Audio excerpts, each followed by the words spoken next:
Pô. Vamos seguir vamos seguir na nossa história aqui pra gente entender o que aconteceu com o Egito aqui? Tá, aí beleza, veio... Teve a parte das construções e teve o primeiro período, que chama de intermediário, que é onde veio a parte da fragmentação da política, fome, seca, guerras civis, lideranças e divisões de... Como que é? Nomarcas. E também a gente teve... Monarcas, é isso que você quer dizer? Monarcas. E teve também a sociedade e a economia, que foi o colapso econômico. Como que isso aconteceu, cara, nessa primeira parte Não, cara, do aconteceu Egito? tudo isso na primeira parte? Caramba. Que foi basicamente 100 anos de Egito. 100 anos dá pra acontecer bastante coisa. Então, depois que você tem... Aí você conecta com a Bíblia também. Nessa época do Êxodo, o Egito já começou a ter uma derrota. Porque se você olha na Bíblia, o povo que saiu do Egito levou as riquezas todas. Porque os judeus que estavam no Egito, segundo eles, estavam trazendo maldições para eles. Pô, vocês estão trazendo pragas, escuridão, rã, enchente. As pragas do Egito, né? Pulga. Pô, sai daqui, meu irmão. Aí os caras falaram, eu te dou até dinheiro pra tu sair, sai fora. Eles saíram ricos pra caramba. Então, nessa época, a gente tá falando de 1.200 anos antes de Cristo, o Império Egípcio, que até então era invencível, já tomou uma paulada. E daí, o que acontece? Quando você tá no colégio e alguém dá um tapa na cara do valentão e ele não faz nada, aí todo mundo vem pra cima, né? Então, começa uma série de ofensivas contra o Império Egípcio de nações estrangeiras. E aí... É nesse contexto, um pouco depois, que o Império Babilônico vai conseguir vencer o Império Egípcio. Porque enquanto eles estavam lá se achando os donos do mundo, tinha outras nações também progredindo ali violentamente. E como que foi esse colapso da economia, cara? Que, tipo assim, eles foram da onde pra onde? Porque fala assim, colapso que teve a redução drástica na qualidade de vida da galera. Isso depois, né? Que você falou que a galera foi embora até isso depois de Moisés, é isso? Sim, teria sido mais ou menos concomitante com isso. Eles perderam boa parte da força de produção, que eram os escravos.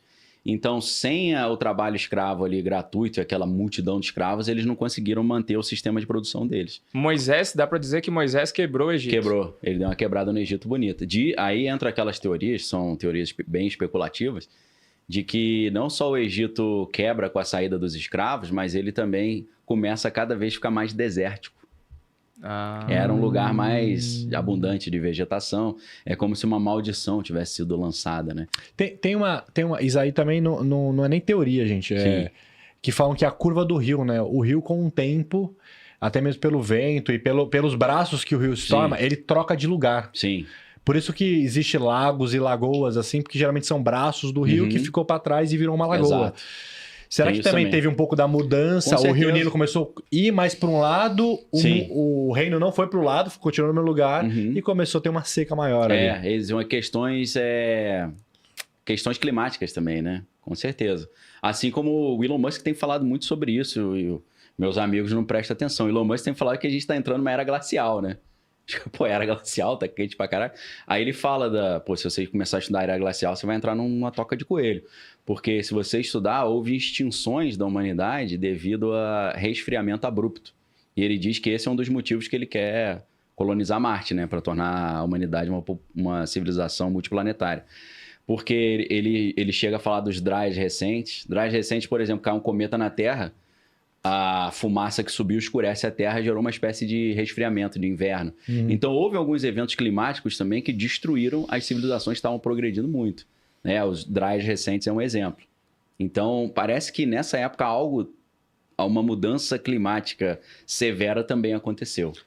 Teve algum dos faraós, algum dos governos que, cara, esse daqui foi um governo mais próspero, esse cara aqui, ele era bom mesmo, não fazia arruaça, esse cara era foda. Sim, foi o faraó que unificou o Egito e ele criou a ideia do monoteísmo. Ele chegou e falou, a gente tem muitos deuses, agora a gente vai adorar um só.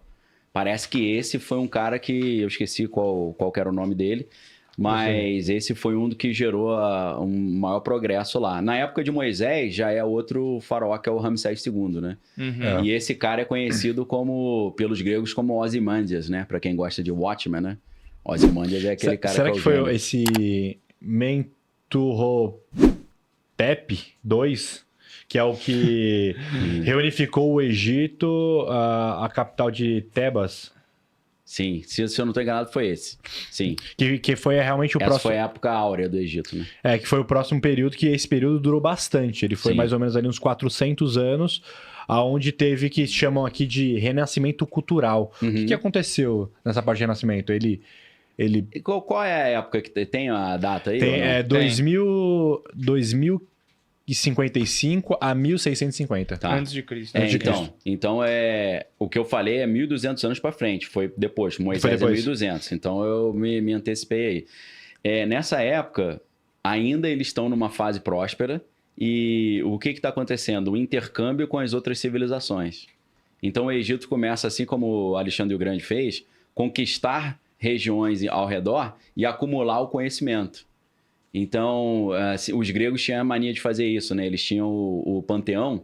O panteão era assim, todos os deuses que existem a gente vai colocar Sim. aqui. Então, essa ideia de cada povo que você conquista, você suga a cultura deles, você acrescenta a cultura, em vez de você ser um iconoclasta, de falar, eles têm deuses e culturas diferentes, vamos destruir, não. Eles começaram a incorporar essas culturas. E aí virou uma entendeu? bagunça. Virou uma bagunça. Um monte de gente adorando um monte de coisa. Politeísmo violento, Entendi. né?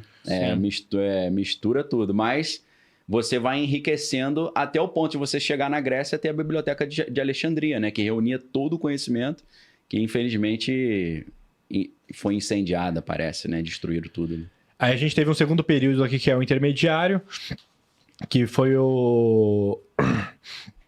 que foi a introdução das novas técnicas militares, carros de guerra. O que Sim. significa isso, carros de guerra? Aquelas bigas, né? Que era o carro puxado por cavalo. Foi aí que foi inventado esses... Sim. Que era uma cultura influenciada pela Ásia, Uhum. na cultura egípcia, especialmente na parte militar. Sim. Eles, geralmente nessa época, que eu tô falando do período de 1650 a 1550, Uhum. quem eram as pessoas que eles mais lutavam, brigavam naquela Quem que região? incomodava, né, o Egito nessa época? Nessa né? época, cara, eu acho que não tinha um grande império assim ainda. Era mais os povos ali da península do Sinai, que era na região, os povos cananeus, talvez os sírios, né, hoje, ou assírios, os fenícios, que era o pessoal do Líbano hoje, eram mais esses povos, porque os fenícios eram grandes navegantes, né? Então eles navegavam pelo mar Mediterrâneo ali e invadiram parte do norte do Egito. Inclusive dizem que os fenícios chegaram a descobrir o Brasil, né? Ainda tem que tem alguns lugares no Brasil que tem inscrições fenícias, né? Fenícios eram os grandes navegantes daquela época. É verdade, muita gente fala que não foram os portugueses, o negócio foi muito antes. Assim e como tal. fala Mas é que os portugueses trouxeram os espelhos, né? Eles não pensaram nisso. Não, fizeram é porque a fica média. mais fácil, né? Até por questão de histórica, né? De um período muito mais próximo, a gente acreditar na Sim. história dos portugueses, né? Porque, cara, a gente tá falando de outras coisas aqui 2000 anos antes de Cristo e o negócio Se você- 1500 depois de Se Cristo. você parar pra pensar realmente que o Brasil é, sei lá, é o quinto maior país do mundo, é meio que impossível ninguém ter descobrido esse pedaço de terra aqui antes dos portugueses, né? Não sei, velho. Já tinha gente aqui, né? Isso É. era fato, né? Apesar de que eles não achavam que o índio era gente na época. Mas tinha gente.